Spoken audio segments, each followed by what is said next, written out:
Okay, here's a video on Amazon heater grips.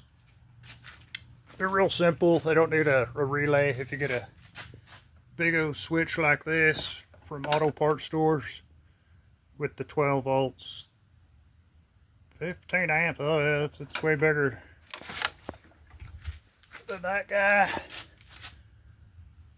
Way bigger. I just took the wires. You got two pair of red and blue on each end of the heater grips. I chose blue as my grounding, which goes to there. My two reds join as one, split apart into two,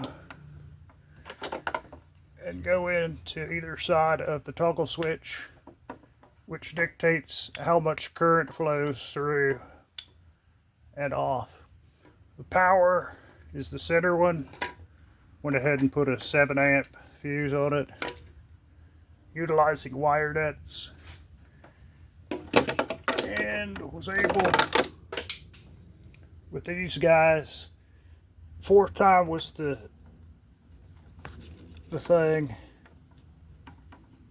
Take a pair of pliers, and one wire goes all the way through, one butts up against some plastic to serve as your jumper wire.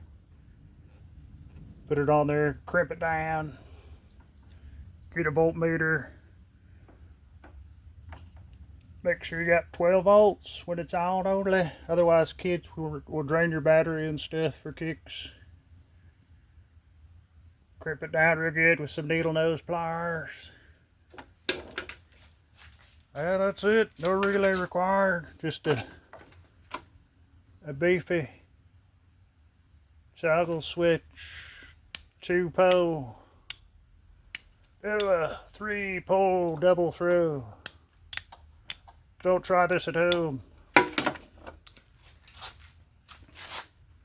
Did relays in the past, but looking back, I don't think it did a bit of good. Just the power of the toggle switch you got.